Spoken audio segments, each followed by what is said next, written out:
الحمد لله نحمده ونستعينه ونستغفره ونؤمن به ونتوكل عليه ونعوذ بالله من شرور أنفسنا ومن سيئات أعمالنا من يهده الله فلا مضل له ومن يضلل فلا هادي له ونشهد أن لا إله إلا الله وحده لا شريك له ونشهد أن سيدنا وسندنا وحبيبنا محمدا عبده ورسوله أما بعد فأعوذ بالله من الشيطان الرجيم بسم الله الرحمن الرحيم قل من يكلؤكم بالليل والنهار من الرحمن بل هم عن ذكر ربهم معرضون وقال الله تبارك وتعالى في المقام الآخر ونضع الموازين القسط ليوم القيامة فلا تظلم نفس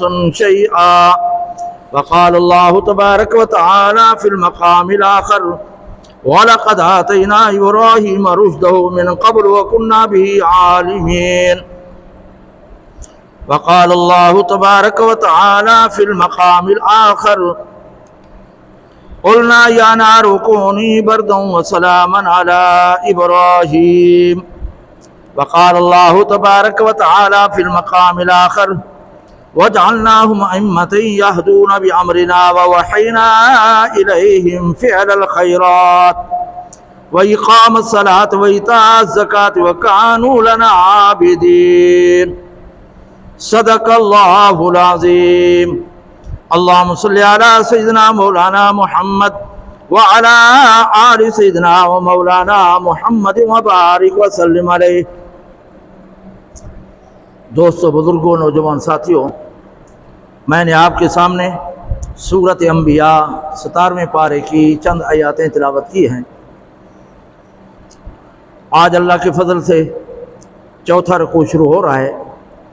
2 رکوع کا اجمالی خاکہ اور خلاصہ اور معنی مفہوم بیان کیا جائے گا انشاءاللہ۔ پہلے نمبر پر اللہ رب العزت نے فرمایا، اگر میرا تم پر عذاب آ جائے تو میرے بغیر تمہیں کون بچائے گا؟ اللہ تعالی پکڑنا چاہے تو پھر چھڑانے والا کوئی نہیں ہوتا، کیونکہ سب کچھ کرنے والا وہی ہے۔ اللہ تعالی جو ہے نا، انسانیت کو اپنی طرح متوجہ کرنے کے لیے انبیاء کا سلسلہ جاری فرماتے ہیں، اور اگر وہ پھر نافرمانی کریں تو کوئی تھوڑی چھوٹی موٹی کوئی تنبیہ کر دیتے ہیں۔ کبھی سورج گرہن ہو جاتا ہے، کبھی چاند گرہن ہو جاتا ہے، کبھی زلزلہ آ جاتا ہے، کبھی جو ہے نا سیلاب آ جاتا ہے، یہ تنبیہ کرنے کے لیے ہوتی ہیں۔ اگر انسان راہ راست پر آ جائے تو اللہ تعالیٰ خوش ہو جاتے ہیں۔ اگر تنبیہ کرنے کے بعد بھی وہ راہ راست پر نہیں آتا، پھر اللہ تعالیٰ اپنی نعمتوں کی اس پر دروازے کھول دیتے ہیں۔ وہ عیاشی کریں، وہ جو ہے نا بدماشی کریں، سرکشی کریں، پھر ان پر جو ہے نا اچانک عذاب آتا ہے۔ جب عیاشی میں پڑ جاتے ہیں، قرآن کے اندر پیچھے گزر چکا ہے کہ اللہ تعالیٰ کسی قوم کو غرق کرنے کا فیصلہ فرماتے ہیں نا، تو پھر ان کے عمراء کو عیاشی میں بدماشی میں لگا دیتے ہیں، اور اسی کے اندر مبتلا ہوتے ہیں کہ اچانک عذاب آ جاتا ہے۔ اچانک عذاب اعلان کر کے نہیں آتا، یا ہماری زبان میں کہتے ہیں ڈھول ہو جا کے نہیں آتا، ہاں اچانک آ جاتا ہے، تاکہ ان کو لوگوں کو توبہ کی توفیق نہ ملے۔ تو اللہ نے سب سے پہلے اپنی قدرت کاملہ کا یہ فرمایا، قل اے پیغمبر کہہ دیجئے، من یکلؤکم باللیل والنہار من الرحمن، اگر تم پر عذاب دن کو آ جائے یا رات کو آ جائے تو کون بچائے گا تمہیں رحمان سے؟ پھر بھی ہم عن ذکرہم معرضون، تم سب کچھ دیکھنے کے باوجود بھی اللہ کی عبادت سے، فرما برداری سے اعراض کیے ہوئے ہو۔ تمہیں اعراض نہیں کرنا چاہیے، تمہیں ایسا نہیں کرنا چاہیے۔ جب اللہ تعالیٰ مالک الملک ہے تو عبادت بھی اسی کی ہونی چاہیے، اس کی نافرمانی نہیں کرنی چاہیے، کیونکہ نفع کا، نقصان کا، عزت کا، ذلت کا، روزی کا، اولاد کا، سب کچھ مالک کون ہے؟ رب کائنات ہے۔ تو اللہ نے فرمایا اگر تم نافرمانی کرتے ہو اور دن کو یا رات کو اچانک عذاب آ جائے تو پھر تمہیں کون بچائے گا؟ یعنی اللہ کی ذات کے بغیر کوئی جو ہے نا بچانے والا نہیں ہے، ہاں پناہ گاہ کوئی نہیں ہوگی۔ فلہذا انسان کو تنبیہ ہے کہ وہ اللہ کی نافرمانی نہ کرے۔ اللہ کا قانون ہے کہ جو لوگ پیدا کرتے ہیں، کوئی بستی ہو، کوئی شہر ہو، نبی بھیجتے ہیں، کوئی مبلغ، کوئی جو ہے نا دائی، اگر وہ مان لے تو ٹھیک ہے، کامیاب ہو جاتے ہیں، اگر پھر بھی نہ مانے، پھر ان پر حجت کرنے کے بعد اللہ تعالیٰ ان کو غرق کرتے ہیں، تاکہ قیامت کے دن وہ عذر پیش نہ کریں کیا ہمارے پاس کوئی نہیں آیا تھا۔ قریش مکہ کہتے تھے کہ یہ قرآن نبی بھی عربی اور قرآن بھی عربی میں آ گیا، یہ عجمی ہوتا تو پھر کمال تھا، نبی عربی اور قرآن عجمی۔ اللہ نے فرمایا بے وقوفو، پھر بھی تم یہ کہتے کہ ہم سمجھ نہیں سکے، ہماری زبان میں نہیں تھا، اس لیے میں نے نبی بھی عربی بھیجا ہے اور قرآن بھی عربی زبان میں بھیجا ہے۔ تو اللہ تعالیٰ حجت پوری کرتے ہیں، پھر اس کے بعد جو ہے نا اگر کوئی عذاب آ جائے تو پھر اللہ نے فرمایا میرے بغیر کو ٹالنے والا بھی نہیں ہے، نفع نقصان کا مالک۔ آج ہم جو ہے نا چھوٹی چھوٹی چیزیں معمولی کو سمجھتے ہیں جو شرک اندر مبتلا ہے۔ ہمارے نوجوان وہ جو ہے نا ہاتھوں میں جو ہے نا دھاگے باندھے ہوتے ہیں، جی حادثہ نہیں ہوگا۔ اگر کوئی مکان بنائے کالی جھنڈی لگا دیتے ہیں، کالی ہانڈی الٹی کر دیتے ہیں، جی نظر نہیں لگے گی۔ نفع نقصان پہنچانے والا کون ہے؟ رب کائنات ہے۔ حدیث کے اندر آتا ہے ایک کانٹا نہیں چبھتا جب تک اللہ کی اجازت نہ ہو، کانٹا۔ لہذا اللہ کے بغیر کسی اور کا سہارا لینا جائز۔ یہ بزرگوں کے جو واقعات ہوتے ہیں یہ حرف آخر نہیں ہوتے، کوئی قرآن حدیث نہیں ہوتے، لیکن لوگوں کے سمجھانے کے لیے ہوتے ہیں۔ حضرت ابو یزید بستامی کے متعلق آتا ہے جب فوت ادھر خواب میں دیکھا، پوچھا کیا گزری؟ انہوں نے کہا اللہ کیا حاضری ہوئی تھی؟ اللہ رب العزت نے فرمایا کیا لائے ہو؟ تو ابو یزید بستامی بہت بڑے بزرگ ہیں، بہت بڑے علم والے ہیں، حضرت جنید بغدادی کے پیر مرشد ہیں۔ عرض کرنے لگے یا اللہ توحید لے کر آیا ہوں، پوری زندگی توحید کی تبلیغ کرتا رہا، دعوت دیتا رہا۔ تو اللہ نے فرمایا تیری توحید یہی تھی کہ ایک مرتبہ دودھ پیا اور پیٹ میں درد ہوا، کسی نے پوچھا پیٹ میں درد کیوں ہے تو نے کہا دودھ کی وجہ سے۔ تو فرمایا دودھ پیٹ کے اندر درد پیدا کرنے والا نہیں تھا، درد پیدا کرنے والا کون تھا؟ رب کائنات تھا۔ تو اس لیے جو ہے نا ہر معاملے میں اللہ کی طرف رجوع کرنا چاہیے، اس کے بغیر کوئی ہمارا سہارا اور چارہ نہیں۔ تو پہلا مسئلہ یہی کیا ہے اللہ رب العزت نے کہ قل من یکلؤکم، اے پیغمبر بتا دیجئے کون تمہیں پناہ دے گا رات کو یا دن کو کوئی عذاب آ جائے رحمان کی طرف سے۔ رحمان کے بغیر کوئی تمہیں پناہ دینے والا نہیں ہے۔ ہم عن ذکر بہ معرضون، پھر بھی تم اللہ کی طرف رجوع کرنے سے، اللہ کے احکامات ماننے سے، پیغمبر کی بات ماننے سے راض کیے ہوئے۔ ام لہم آلیۃ تمنع من دوننا، کیا اللہ کی عذاب، اللہ کی گرفت کو تمہارے معبود بچا لیں گے ہم سے؟ نہیں بچائیں گے، معبود تو خود محتاج ہیں۔ اللہ نے فرمایا وَلَا يَسْتَطِيعُونَ نَصْرَ أَنفُسِهِمْ، جن کی تم پوجا کرتے ہو، جن کو تم نفع نقصان کا مالک سمجھتے ہو، وہ تو خود اپنے بھی جان کے بارے میں بھی محتاج ہیں۔ وہ خود پیدا کیے گئے ہیں، کسی کو پیدا کرنے والے۔ 17واں پارے کے اندر اللہ نے اعلان کر دیا کہ پوری کائنات کے تم اللہ کے بغیر حاجت روا مشکل کشا جمع کر لو تو ایک مکھی کو بھی پیدا نہیں کرتے، نہیں یخلق، نہیں ہرگز پیدا کر سکتے ذباب، ایک مکھی کو بھی پیدا نہیں کر سکتے، اور اگر کوئی مکھی چیز لے جائے تو اسے چھین بھی نہیں سکتے۔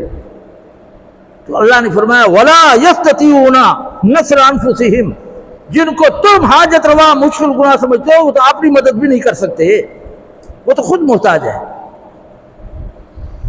آگے اللہ نے فرمایا وَلَا هُمْ مِنَّا يُصْحَبُونَ، ہمارے بغیر ان کا کوئی مددگار نہیں ہوگا، نہ تمہارا نہ تمہارے معبود ہوگا، تم سب جو ہے نا میرے محتاج ہو۔ اور بل متعنا ہؤلاء وآباءهم حتى طال عليهم العمر، اللہ نے فرمایا ہم روزی دیتے ہیں۔ اللہ کتنا قادر مطلق ہے، اپنے فرمانبرداروں کو نافرمانوں کو بھی روزی دیتا ہے، کوئی چیز روکتا نہیں ہے۔ فرمایا تمہیں بھی اور تمہارے آباء و اجداد کو لمبی لمبی عمریں بھی دے دیتے ہیں۔ ہاں وعلیہم طال علیہم العمر افلا یرون، کیا وہ دیکھتے نہیں ہیں انا نأتی الارض ننقصها من اطرافها؟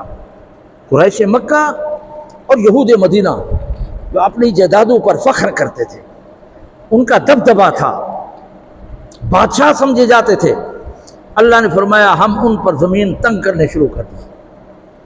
حضور ابتدائی دور کے اندر مدینہ نہیں تھا، جب مدینہ گئے تو یہودیوں سے اور اہل مکہ سے مدینہ کی باتیں چلی گئی۔ یہودیوں کا مرکز تھا خیبر، حضور نے حملہ کیا، خیبر چلا گیا، تو ان پر زمین تنگ ہوئی یا نہیں ہوئی؟ ابتدائی دور تھا کہ امام الانبیاء صلی اللہ علیہ وسلم کو عمرہ کرنے کی بھی انہوں نے اجازت نہیں دی۔ سن 6 میں یہ واقعہ ہوا اور سن 8 میں اللہ نے پھر غلبہ دیا، فتح مکہ ہو گیا۔ زمین تنگ ہوئی یا نہیں ہوئی؟ حنین مرکز تھا کافی جنگجو قبائل کا، اللہ نے فتح عطا کر دی۔ زمین قریش پر تنگ ہو گئی یا نہیں ہو گئی؟ اللہ نے فرمایا میں تو تنگ کرتے چلا جا رہا ہوں، ہاں تنگ کرنے والا میں ہوں، لہذا بادشاہی میری ہے، سب کچھ کا مالک میں ہوں۔ یہ معنی لکھا ہے اولم یرو، کیا وہ نہیں دیکھتے کہ ہم جو ہے نا ہاں تو ہم ان پر جو ہے نا کیا زمین کو اولم یرو انا نأتی الارض ننقصها من اطرافها، ہر طرف سے زمین ان پر جو ہے نا تنگ کی گئی ہے۔ افہم الغالبون، پھر وہ کس طرح غالب ہوں گی؟ ہاں وہ کس طرح جو ہے نا غالب ہوں گے؟ نہیں غالب ہو سکتے، ان پہ زمین سرک گئی ہے۔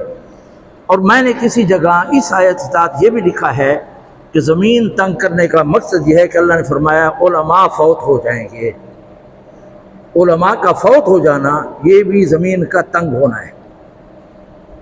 اس لیے کہا گیا ہے نا موت العالم موت العالم، ایک عالم مر جائے نا، یہ نہ کہو کہ ایک مر گیا ہے، یوں کہو کہ پوری دنیا مر گئی ہے۔ اور علامات قیامت میں یہ بھی ہوگا کہ قرآن و حدیث جو ہے نا اٹھ جائے گا، یہ علم اٹھ جائے گا۔ صحابہ نے پوچھا یا رسول اللہ یہ اوراق صاف ہو جائیں گے، حروف اٹھ جائیں گے؟ فرمایا نہیں، ان کو سمجھنے والے فوت ہو جائیں گے۔ اس لیے علماء لکھا ہے ایک علاقے میں ایک متبحر عالم کا ہونا فرض کفایہ کا درجہ رکھتا ہے۔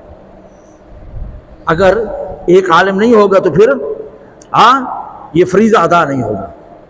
متبحر عالم کا، آج میراث نہیں آتی، ہمیں نہیں آتی میراث کا فتویٰ جانا بڑا مشکل ہے، آدھا علم ہے میراث، ہمیں نہیں آتا کہ پوری تفصیل کیسی ہے۔ اسی طریقے سے پورے جو ہے نا مسائل نہیں آتے، اور نماز کے فرائض واجبات ہمیں نہیں آتے۔ علم کا اٹھ جانا علامات قیامت میں ہے۔ تو یہ بھی لکھا ہے کہ زمین تنگ ہو جائے گی، علماء فوت ہو جائیں گے، یہ بھی کسی نے اسی آیت کے تحت لکھا ہے، لیکن اصل تفسیر وہی ہے کہ اللہ نے فرمایا قریش مکہ پر ہم زمین کو تنگ کر دیں گے، اور حضور غالب ہوئے، ان پر زمین تنگ ہو گئی۔ یہ بھی اللہ رب العزت نے فرمایا۔ اللہ نے فرمایا قل، اے پیغمبر ان کو کہہ دیجئے انما انذرکم بالوحی، یہ جو واقعات، قصے، کہانیاں، انبیاء کے ذکر، یہ جو سابقہ امتوں کے ہیں حضور نے بتائے، تو حضور نے فرمایا، اللہ نے فرمایا اے پیغمبر تو کا میں نے اپنی طرف سے نہیں بتایا بلکہ مجھے وحی کی گئی ہے۔ حضور کو بتایا گیا کہ یہ بات بتاؤ، یہ بتاؤ، حضرت ابراہیم، حضرت موسیٰ، حضرت عیسیٰ، حضرت ابراہیم، حضرت اسماعیل، حضرت اسحاق، حضرت یحییٰ، حضرت زکریا، حضرت نوح، حضرت لوط، یہ تمام انبیاء ہیں۔ کس نے بتایا؟ اللہ نے فرمایا کم قصصنا، بہت سے انبیاء ہیں جن کے واقعات ہم نے آپ کو بتائے، اور بہت سے ایسے جن کے نہیں بتائے۔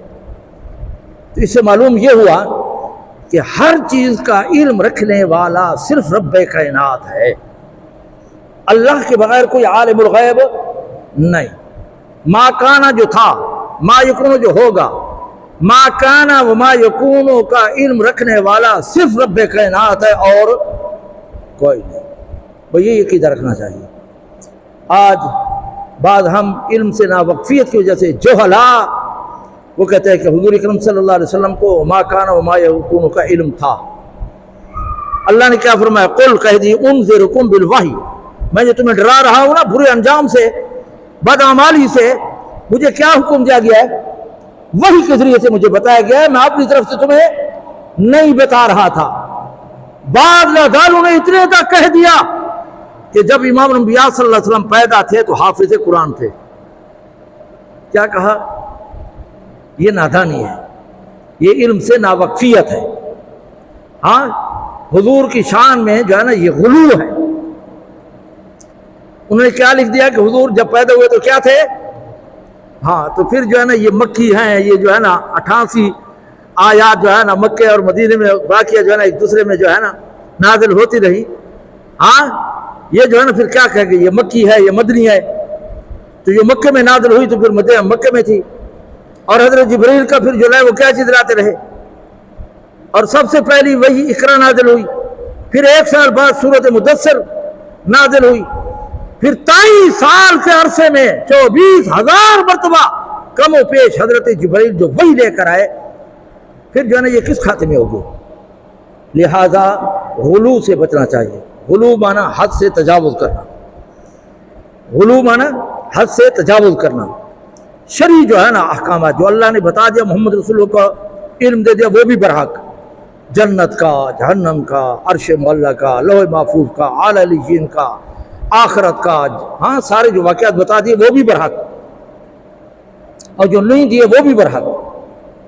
جو قرآن و حدیث کے اندر امام الانبیاء صلی اللہ علیہ وسلم کو دیا گیا وہ بھی سر آنکھوں پر، اور جو نہیں بتایا گیا وہ بھی سر آنکھوں پر۔ بس تو یہاں پر فرمایا قل، اے پیغمبر کہہ دیجئے، وَنَضَعُ الْمَوَازِينَ الْقِسْطَ لِيَوْمِ الْقِيَامَةِ، ہاں قل انما انا منذرکم بالوحی، یہ جو میں تمہیں ڈرا رہا ہوں نا یہ مجھے وحی سے بتایا گیا ہے۔ لیکن فرمایا ولا يسمع ثم الدعاء، اے پیغمبر یہ نہیں سنیں، تو اس کو نہیں سنا سکتا، جیسے بہرا ہو اس کو پکارتے رہو وہ کچھ نہیں سنتا، تو یہ کافری بہرے کی طرح ہیں، ان کے پلے کچھ نہیں پڑے گا۔ ہاں اذا ہم ینظرون، جب ان کو ڈرایا جائے تو یہ بہرے ہیں، یہ برے انجام کو سننے کے لیے بھی تیار نہیں ہے۔ وہ بے ایمان یہ کہتے تھے جب حضور کو بیان فرماتے تو اس طرح ٹیڑھے ہو جاتے تھے کہ ہم اپنے دل کو سکے لیتے ہیں تاکہ پیغمبر کی بات ہمارے دل کو نہیں پہنچے گی، قیامت کے حساب کتاب نہیں ہوگا۔ اللہ نے فرمایا نہیں، تمہاری ہر حرکت کا مجھے پتہ ہے۔ ہاں، یہ اس طرح ٹیڑھے ہوتے رہو، اپنے دل کو چھپاتے رہو، وہ بھی مجھے معلوم ہے۔ تو یہاں پر اللہ رب العزت نے فرمایا کہ آخرت کی گرفت، اللہ کا جو ہے نا ناراضگی اور اللہ کے عذاب سے بچنے کا حکم دیا گیا۔ امام الانبیاء صلی اللہ علیہ وسلم حدیث کے اندر آتا ہے، بخاری شریف کے اندر، فرمایا جو کچھ مجھے معلوم ہے مردوں کے ساتھ کیا ہوتا ہے، اگر تمہیں معلوم ہو جائے تو تم ہنسو گے تھوڑے، روئے گے زیادہ۔ اور پھر اس کے بعد صحابہ جو ہے نا منہ چھپا کر رونے لگے، ڈھاڑے مارنے لگے۔ دوسری حدیث کے اندر آتا ہے جو کچھ مجھے معلوم ہے تمہیں پتہ چل جائے تو تم اب مردے دفن کرنا چھوڑ دو گے، تمہیں اپنی پڑ جائے گی۔ اور اتنے تک لکھا ہے کہ جو پیدا ہوتے ہی ہوش سنبھالتے ہی سجدے میں چلا گیا، پوری زندگی سجدے میں اللہ کی تعریف کرتا رہا، قیامت کے عذاب اور تکلیف اور گرفت کو دیکھ کر وہ بھی تمنا کرے گا کہ یا اللہ اس سے بھی میں زیادہ عبادت کر کے آتا۔ لہذا ہر انسان کو آخرت کی فکر کرنی چاہیے، ہر انسان کو کیا کرنا چاہیے؟ اللہ سے ڈرنا چاہیے۔ تو پہلے نمبر پر اللہ نے فرمایا کہ چونکہ خالق اور مالک اور قادر میں ہوں، لہٰذا مجھ سے غافل نہ ہونا، میرے ساتھ کسی کو شریک نہ کرنا، یہ پہلا مسئلہ ہے۔ اور آگے فرمایا کہ وَنَضَعُ الْمَوَازِينَ الْقِسْطَ لِيَوْمِ الْقِيَامَةِ فَلَا تُظْلَمُ نَفْسٌ شَيْئًا، فرمایا قیامت کے دن ترازو قائم ہوگا۔ ہمارا ایمان ہے مرنے کے بعد بعثت ہوگی، حساب کتاب ہوگا، اللہ کے ہاں حاضری ہوگی، نامہ اعمال تقسیم ہوگا۔ تو حضور اکرم صلی اللہ علیہ وسلم نے فرمایا کہ حساب کتاب بھی برحق ہے، اور اللہ نے بھی فرمایا کہ ہم قائم کریں گے ترازوؤں کو، کئی ترازو۔ اب یہاں پر کئی ترازو، فرمایا ترازو تو ایک ہوگا لیکن کئی ترازو کو کام دے گا، اس لیے اس کو کہا گیا کئی ترازو قائم کر کے۔ بعد نے کہا کہ نہیں، نیکی کے لیے اور ترازو ہوگا، گناہ کے لیے اور ہوگا، کافروں کے لیے علیحدہ ہوگا، یہودوں کے لیے علیحدہ ہوگا، نصارہ کے لیے علیحدہ ہوگا، مشرک کے لیے علیحدہ ہوگا۔ اس لیے اللہ نے موازین ذکر کیا، میزان کی جمع ہے۔ اللہ نے فرمایا ہم نے قائم کیے ہیں، کریں گے کیا چیز؟ ہاں، موازین انصاف کے ساتھ قیامت کی، فلا تظلم نفس شیئا، کسی پر کوئی ظلم و زیادتی نہیں ہوگی۔ حدیث کے اندر آتا ہے کہ نام اعمال عربی میں ہوگا، وہ جب ایک صفحہ پڑھے گا اللہ تعالیٰ روکے گا، فرمائے گا کہ کیا میرے فرشتوں نے کوئی زیادتی تو نہیں، کہ وہ کہیں گے نہیں، پھر آگے پڑھنے دیا جائے گا، پھر آگے، پھر کیا کہے گا کہ ما لہذا الکتاب لا یغادر صغیرۃ ولا کبیرۃ الا احصاها، یا اللہ کیا ہو گیا اس کو، اس نے نہ میری کوئی چھوٹی بات جو ہے نہ چھوڑی ہے، نہ بڑی بات چھوڑی ہے، یہ سب لکھ کر دیا ہے۔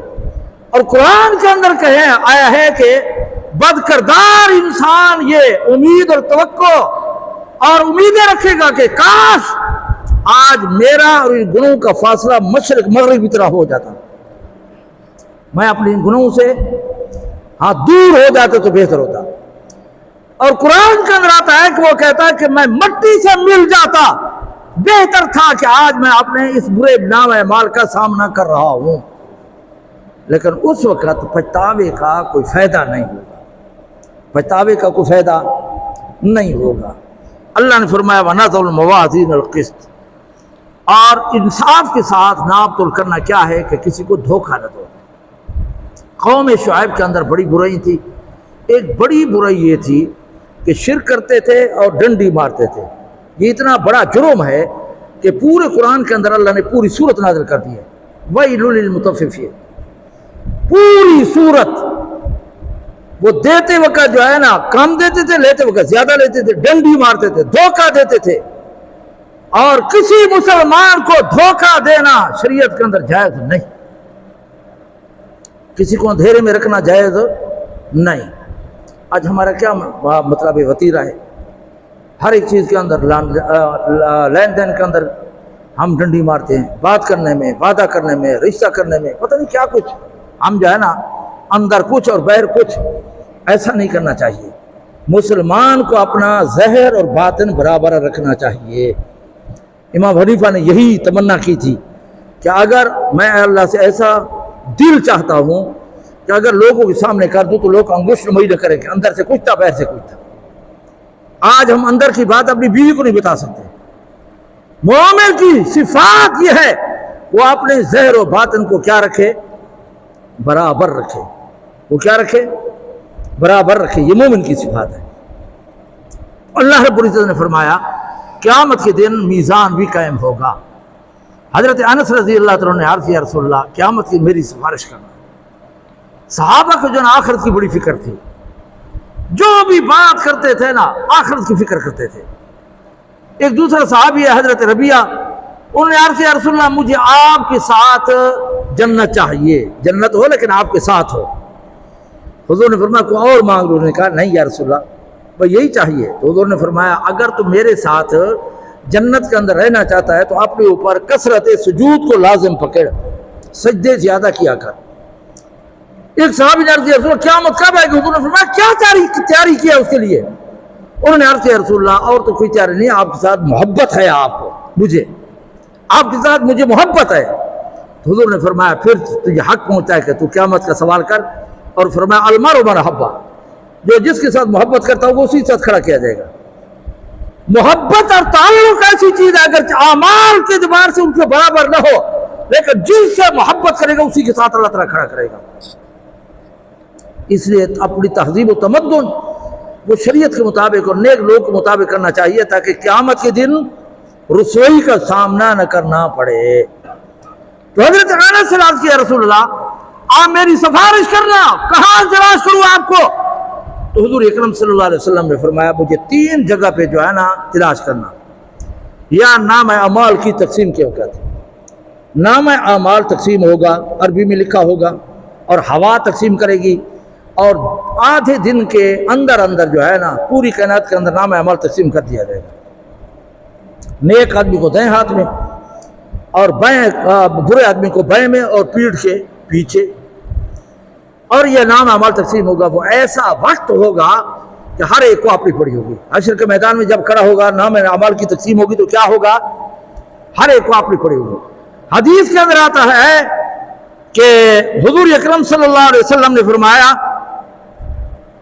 کہ تم سارے کے سارے جو ہے نا حفاتن پاؤں سے ننگے ہوں گے، اور عراتن بدن سے ننگے ہوں گے، اور غرلن بے ختنہ ہوں گے۔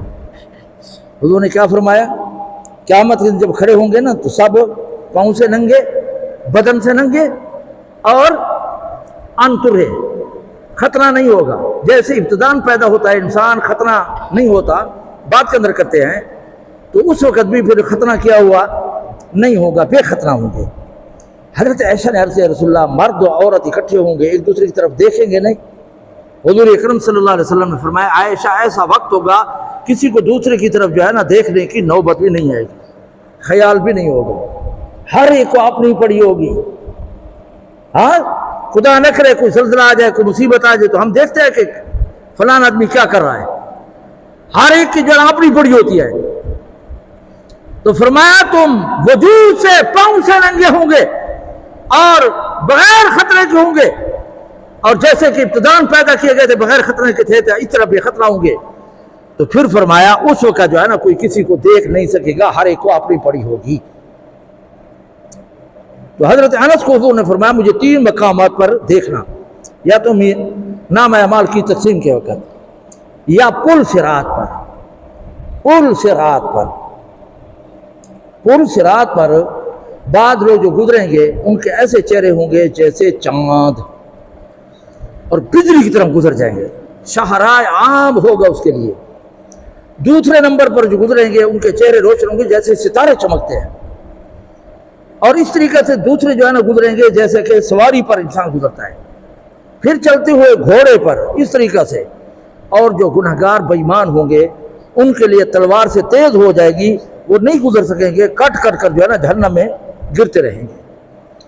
ہر ایک کے لیے جو ہے نا وہ تلوار کی طرح تیز نہیں ہوگی، شاہراہ عام ہوگی، ایماندار نئے لوگ بڑی آسانی کے ساتھ گزریں گے۔ لیکن ہوگا ایسا نفسا نفسی کا عالم کہ حضور نے فرمایا اس وقت بھی کوئی کسی کو یاد نہیں کرے گا۔ اور تیسرا فرمایا جس وقت اعمال تولے جائیں گے۔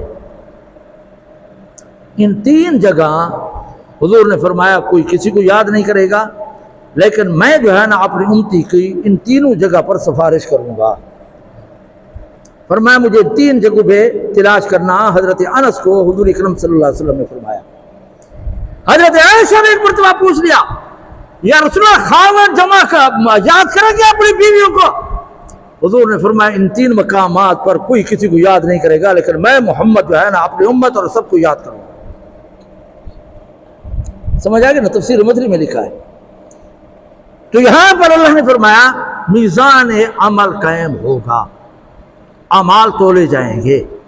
حضرت امام بخاری نے بھی یہی جو ہے نا آخری حدیث ذکر کیا ہے کہ قیامت کے دن اعمال کا وزن ہوگا، اور فرمایا ایک ذکر ایسا ہے کہ جو ہے نا زبان پر آسانی کے ساتھ ادا ہو جاتا ہے، نام اعمال میں بھاری ہے، اللہ کو زیادہ محبوب اور پسند ہے، اور وہ سبحان اللہ بحمدی سبحان اللہ العظیم، سبحان اللہ بحمدی سبحان اللہ العظیم۔ یہ یار کیا کرو یار، چلتے پھرتے جو ہے نا زبان پر عادت بنا ڈالو، سبحان اللہ وبحمدہ سبحان اللہ العظیم۔ فرمایا اس سے زیادہ پیارے اللہ کو کوئی کلمات نہیں ہے جو زبان سے آسانی کے ساتھ ادا ہو جاتے ہیں، اور میزان عمل میں جو ہے نا بھاری ہوں گے، اللہ کو زیادہ محبوب ہوں گے۔ تو آج سے وعدہ کریں انشاءاللہ روزانہ جو ہے نا یہ پڑھا کرو، سبحان اللہ وبحمدہ سبحان اللہ العظیم، سبحان اللہ وبحمدہ سبحان اللہ العظیم۔ ہم اکیلے جا رہے ہوں تو گانا گا رہے ہوتے ہیں لیکن ذکر کی توفیق نہیں ہوتی ہمیں۔ اللہ کی ناراضگی ہے، اللہ کی ناراضگی ہے، اور اس کے لیے کوئی طہارت، کوئی مسجد، کوئی جو نا وقت کی ضرورت نہیں ہے، ہر وقت کر سکتے ہو۔ تو اللہ نے فرمایا کہ وہاں پر نام اعمال تولے جائیں گے۔ اس لیے حدیث کے اندر آتا ہے وَلَا تَحْقِرَنَّ مِنَ الْمَعْرُوفِ شَيْئًا، کسی عمل کو معمولی نہ سمجھو، ہو سکتا ہے کہ تمہاری بخشش اسی کے اندر، تمہاری بخشش اسی کے اندر۔ حضور اکرم صلی اللہ علیہ وسلم نے فرمایا ایک آدمی لے جائے گا، اس کے گھٹنوں کا پلڑا بھاری ہوگا اور اس کو یقین ہوگا میں تو جہنمی ہوں، نیکی کے پلڑ میں اتنا چٹ لایا جائے گا وہ بھاری ہو جائے گا، اس کے جنتی ہونے کا فیصلہ ہو جائے گا۔ اللہ تعالیٰ جو ہے نا اللہ تعالیٰ سے پوچھے گا کہ اللہ یہ نہیں کہ تو مجھے یاد نہیں ہے، تو اللہ تعالیٰ کو یہ فرمائیں گے کہ یہ وہ کلمہ ہے جو تو نے زندگی کے اندر اخلاص کے ساتھ پڑھا تھا، لا الہ الا اللہ محمد رسول اللہ، اشہد ان لا الہ الا اللہ و اشہد ان محمد رسول اللہ، وہ نیکی کے پیڑے کو جھکا دے گا۔ اور اسی طریقے سے علماء لکھا ہے کہ ایک آدمی کے برائی کا پلڑا جھک جائے گا اور ایک دو تھیلی آئیں گی، وہ نیکی کے پلڑے میں جو پڑیں گی تو وہ جھک جائے گا، وہ عرض کرے گا یا اللہ یہ تو مجھے نیکی یاد نہیں ہے، تو اللہ تعالیٰ فرمائے گا تو ایک جنازے میں گیا تھا، جب مردے پر مٹی جا ڈال رہے تھے تو نے 3 لپیں بھی پوری نہیں 2 لپیں ڈالی تھی، یہ وہ 2 لپ ہیں جس نے آپ کے نیکی کے پلڑے کو جھکا دیا ہے۔ حکم یہی ہے کہ جب کسی مردے کو جو ہے نا دفن کرو تو پہلی لپ ڈالو، منہا خلقناکم وفیہا نعیدکم ومنہا نخرجکم تارۃ اخری، کم سے کم 3 مٹھی ڈال لیا کرو، زیادہ ڈالو تو اور ثواب ہے، لیکن ہمارے جو ہے نا کیا ہوتا ہے، ہاتھ خراب ہوتے ہیں، جیسے مٹی کے ساتھ ہمارا تعلق بھی رہو۔ بات بدقسمت پڑے ہوئے لوگوں کو، بڑے سنجیدہ لوگوں کو دیکھا گیا جب سجدہ کرتے ہیں نا اس طرح، جب اٹھتے ہیں تو پھر نماز کے اندر لا حول ولا قوت الا باللہ، یہ ہماری حرکتیں ہیں، ان سے بچنا چاہیے اور نیک کام کرنا چاہیے۔ اور حدیث کے اندر آتا ہے ایک آدمی کا برائی کا پلڑا جھک جائے گا، موتی کی صورت میں نیکی کو پلڑے میں چیزیں آنے شروع ہو جائیں گی اور اس سے نیکی کے پلڑے کو جھکا دے گی، جنتی ہونے کا فیصلہ ہو جائے گا۔ وہ عرض کرے گا اللہ یہ نیکی تو مجھے یاد نہیں ہے، اللہ تعالیٰ فرمائے گا کہ وہ جو دنیا کے اندر تو دعائیں مانگتا تھا وہ میں نے قبول نہیں کیا، آخرت کے لیے ذخیرہ بنا دیا، یہ وہی دعائیں ہیں۔ تو پھر وہ تمنا کرے گا یا اللہ میری پھر دنیا کے اندر ایک دعا بھی قبول نہ ہوتی۔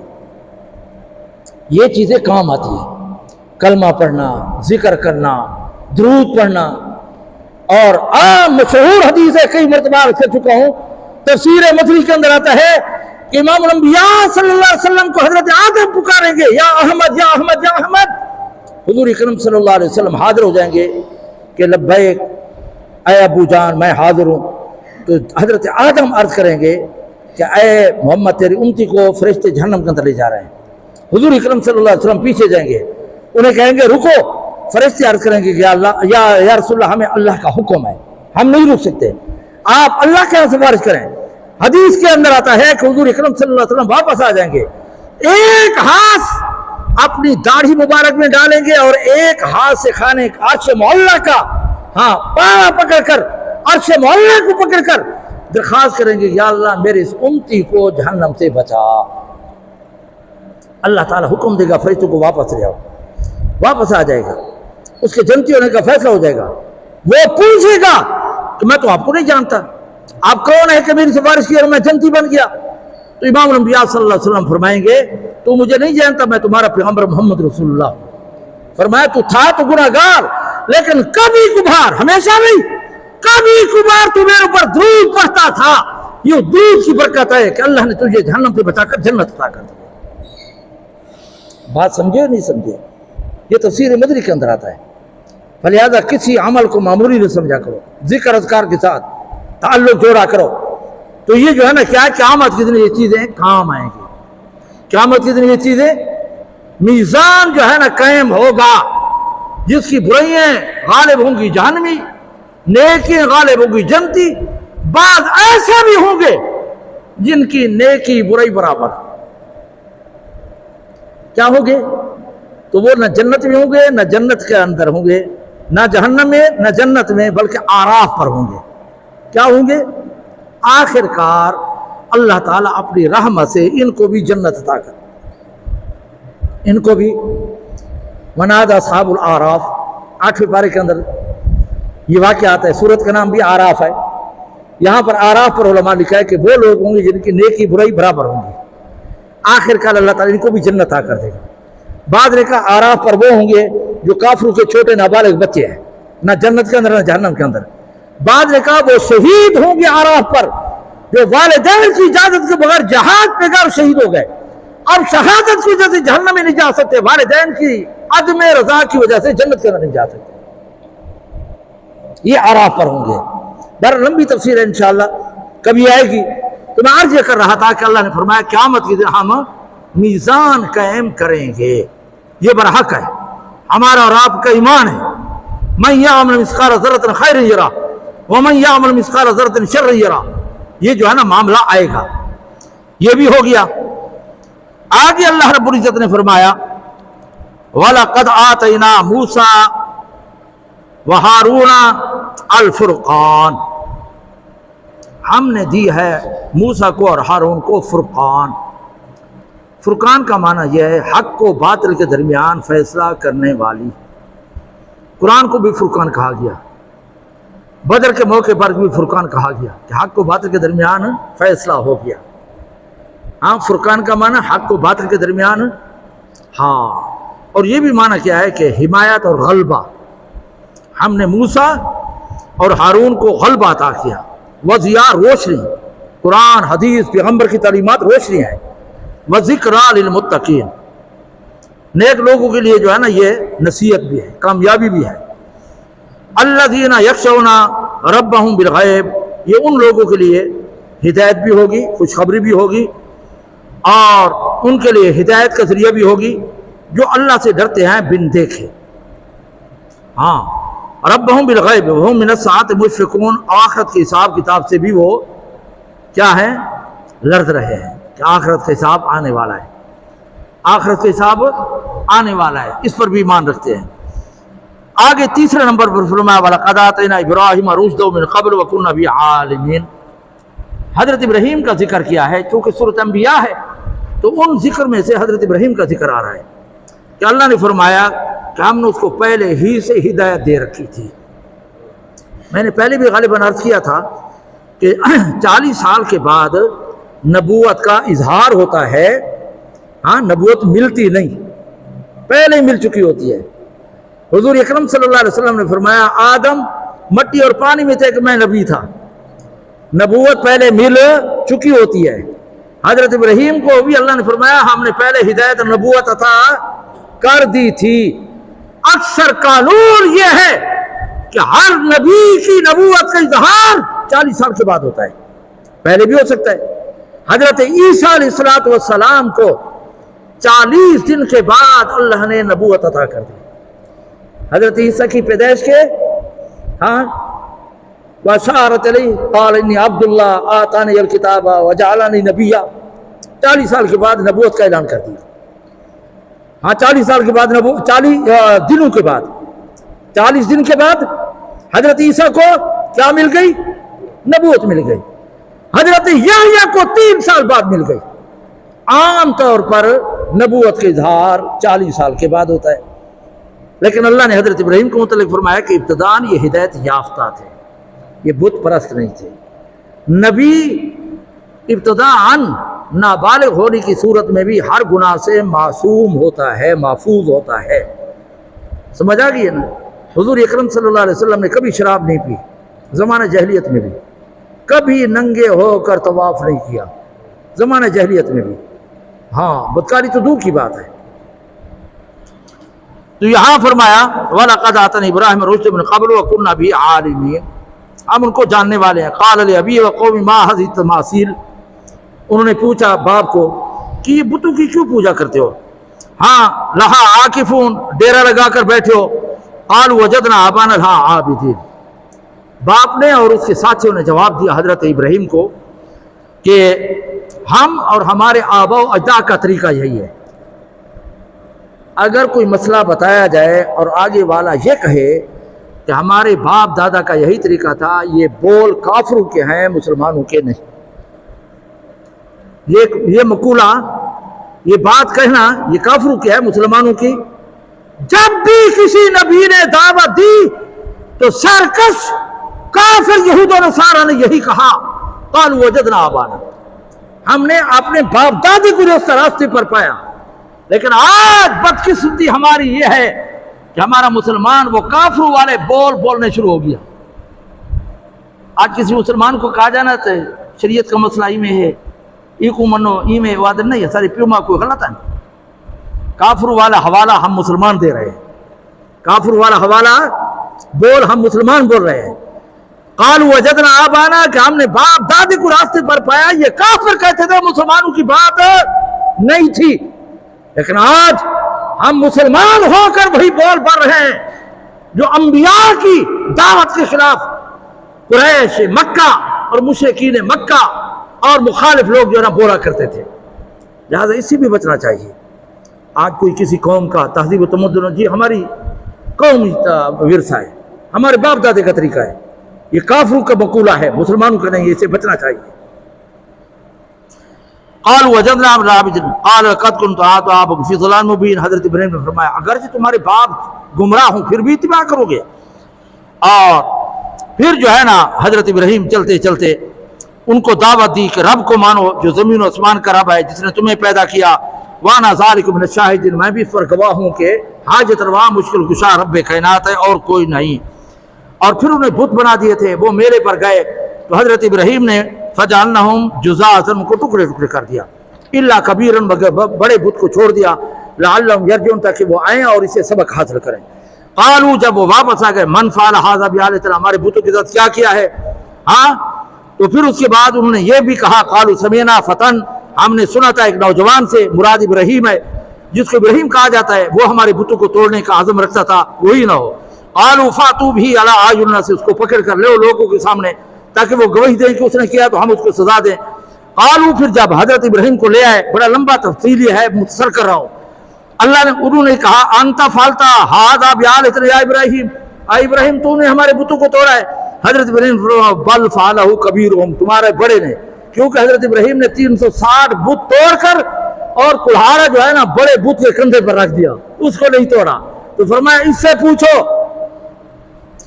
تو پھر جو ہے نا فراجعوا الی انفسہم، ہاں، قال کبیرہم فاسألوا ان کانوا ینطقون، اس سے پوچھو اگر یہ بول سکتا ہے تو۔ فراجعوا الی انفسہم فقالوا انکم انتم الظالمون، پھر انہوں نے ثم نکسوا علی رؤوسہم، اپنے سر جو ہے نا جھکا لیے۔ سمجھ آ گئی نا؟ حضرت ابراہیم نے کہا کہ نہیں بولتا تو تم ظالم، اس کی پوجا کرتے ہو جو نفع نقصان کا مالک نہیں ہے، پھر بھی تم اسے نفع نقصان کا مالک کرتے ہو، اس کا سجدہ کرتے ہو۔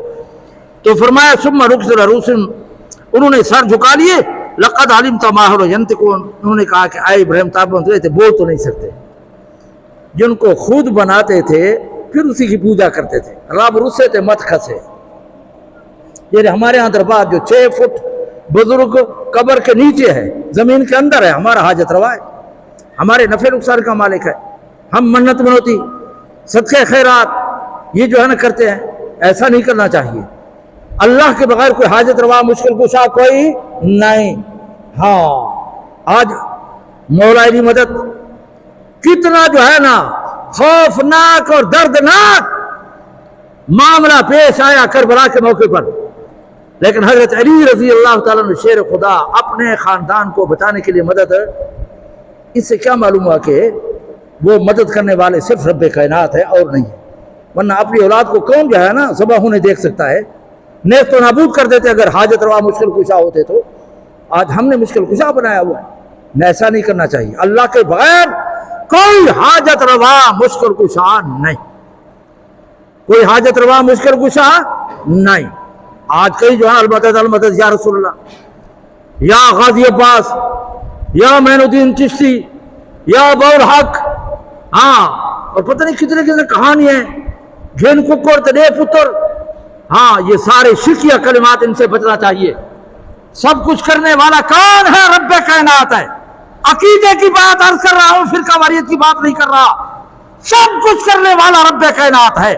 پوری زندگی محمد رسول اللہ حضرت عائشہ دعا مانگتے رہے، اللہ سے اولاد مانگتے رہے، لیکن اللہ نے لڑکی عطا کیا نہ لڑکا عطا کیا ہے۔ ان سے بڑا کوئی کائنات کے اندر ہو سکتا ہے؟ محمد رسول اللہ سے بڑا کوئی ہو سکتا ہے؟ حضرت عائشہ سے بڑا کوئی ہو سکتا ہے؟ نہیں ہو سکتا۔ اس سے معلوم یہ ہوا کہ اولاد کا نفع نقصان کا مالک صرف رب کائنات ہے اور کوئی نہیں۔ بات سمجھے نہیں سمجھے؟ اس لیے جو ہے نا سب کچھ اسی کے سامنے جو ہے نا رکھنا چاہیے۔ تو یہی فرمایا، یہ جو ہے نا حضرت ابراہیم کی تعبیر۔ پھر انہوں نے آخر کار حضرت ابراہیم کو آگ کے اندر ڈال دیا۔ 12 سال کی عمر میں صحیح روایت کے مطابق 6 دن، عام روایت کے مطابق 40 دن آگ کے اندر رہے۔ اللہ نے فرمایا قلنا یا نار کونی بردا وسلاما علی ابراہیم، اے آگ تو سلامتی والی بن جا۔ جب انسان اللہ کا ہوتا ہے نا، اللہ تعالیٰ اسی کا بن جاتا ہے۔ اٹھ باندھ کمر کیوں ڈرتا ہے؟ پھر دیکھ خدا کیا کرتا ہے۔ اللہ نے آگ گلو گلزار کر دی، انہوں نے ننگا کر کے پھینکا تھا، کئی مہینوں تک وہ آگ جلاتے رہے،